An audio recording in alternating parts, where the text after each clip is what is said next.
Welcome to the class, students. Today I would like to deliver a lecture on the poem And Wilt Thou Leave Me Thus by Sir Thomas Watt.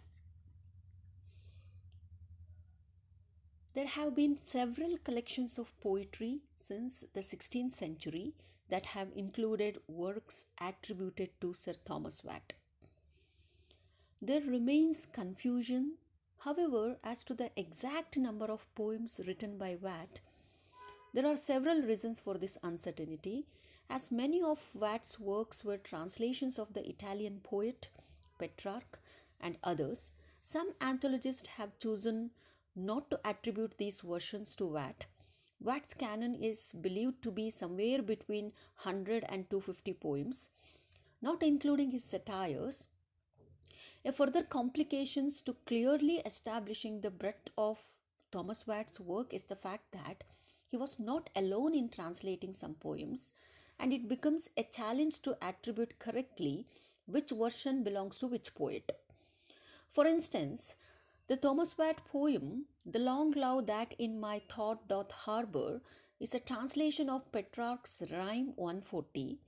Watt's contemporary, sometimes described as equal or even superior, Henry Howard, Earl of Surrey, also penned a translation of the Petrarch poem, which he called Love That Doth Reign and Live Within My Thought.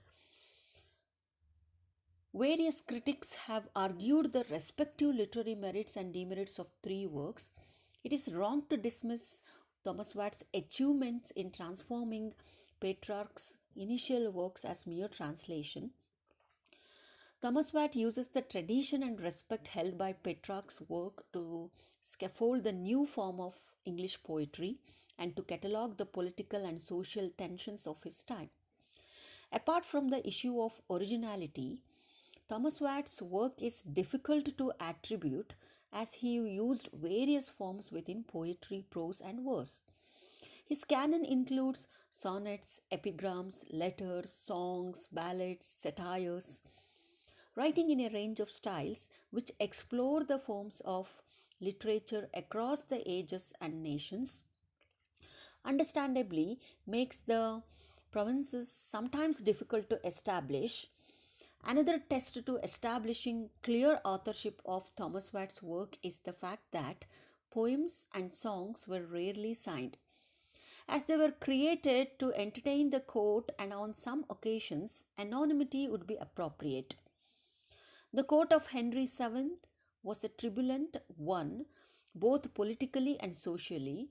The affiliations within court were at best, and some courtiers literally lost their heads for their opinions, and that did not suit the king or his most influential officers. Thomas Watt managed to survive his periods of disfavor. It is likely that some of his bitterest words were therefore anonymous at that time.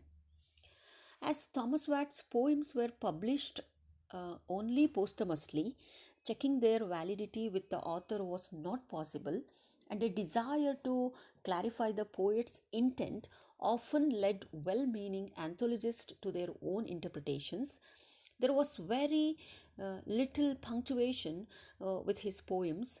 Thomas Watt used only the full stop or a slash which approximate to pause slightly longer than a comma. Furthermore, he did not use capitalization to depict personification.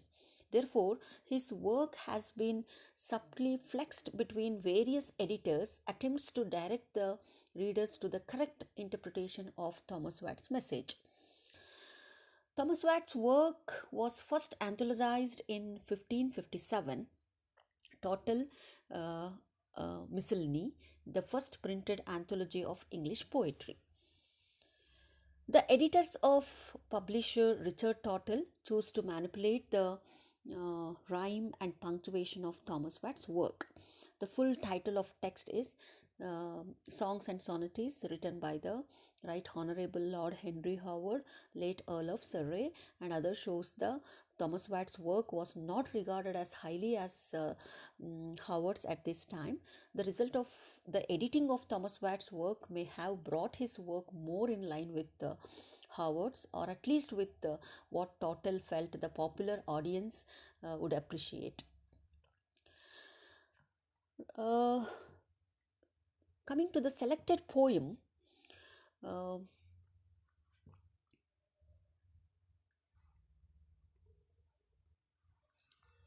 the selected poem, uh, and wilt thou leave me thus, the title suggests that the poem is about someone who is seeking answers.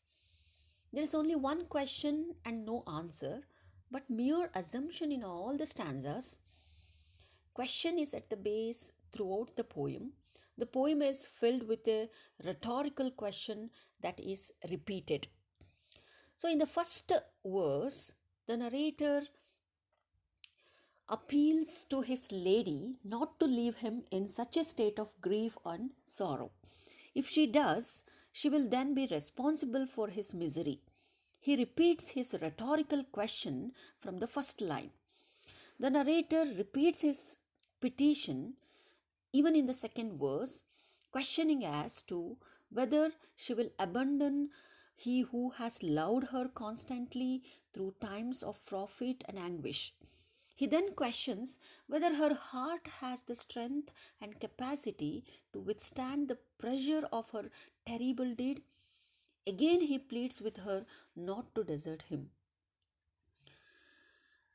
So, in the third stanza, again beginning with his repeated request, he says that he gave his heart to her for them to be together, and not out of a desire to experience pain or embarrassment.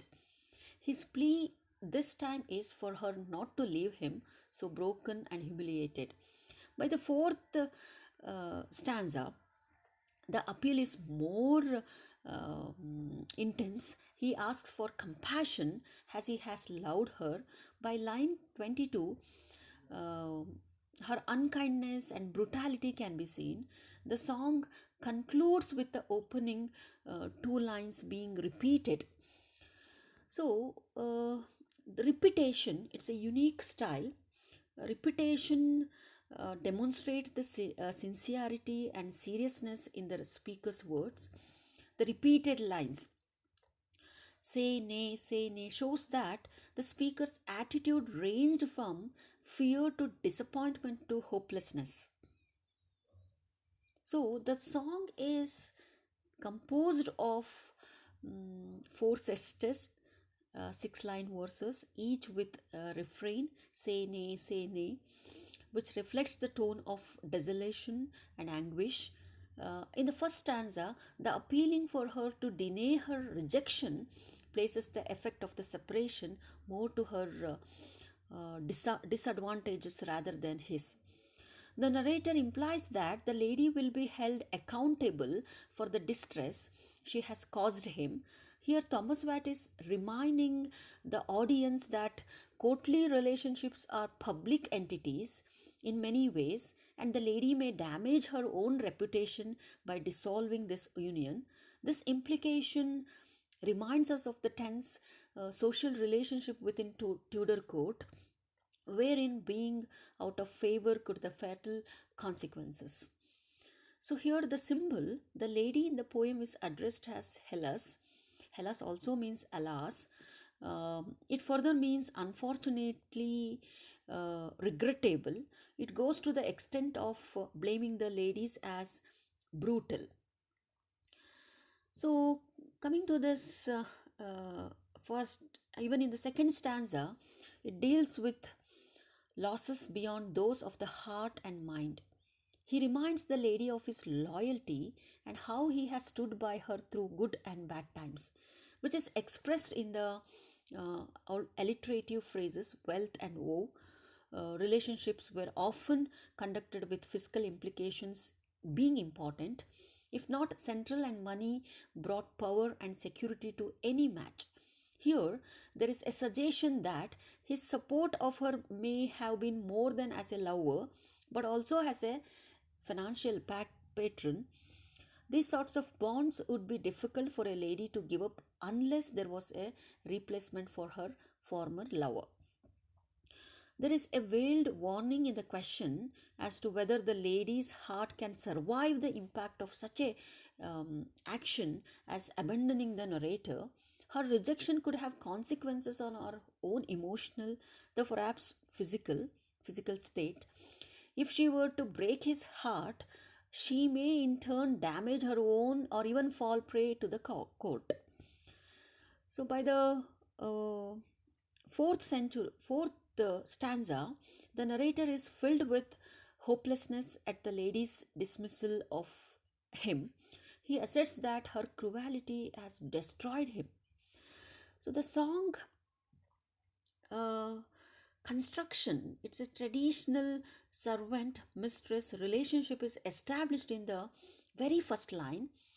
Desire is the very active party, so speaker appears passive, offering only a weak protest. Mistress is silent. One-sided sentiment can be seen throughout the poem. Uh, it's known for its uniqueness. Thomas Watt's lyrics establish a relationship between lover and lady in which love is used as an instrument of power. Petrarch's love as adoration has become Thomas Watt's love as power. So his poetry presents coherent psychological situation. Love conventions are a symbolic expression of how love was understood in the Renaissance period. The techniques which is used in the poem is a closet meter, iambic trimeter, closed stanza type, tertiary tercets. There are 24 lines and 4 stanzas. Absence of complicated metaphors and oxymorons compared to Petrarch, it's very less, and adaptation of Italian forms to the English language. So, in conclusion, the song concludes with the repetition of the opening 2 lines. Here, Thomas Watt is using the structure of the poem to add further social comment by using a cyclical arrangement. There is an indication that the situation, along with the refrain and despair, will be repeated. There is no real resolution offered, merely an indication that the lady will continue to break hearts and the narrator will continue to misplay his loyalty. There is much passion in the song, as indicated by the frequent use of exclamation marks, but no logic or conclusion can be seen in the poem. Thank you very much for listening.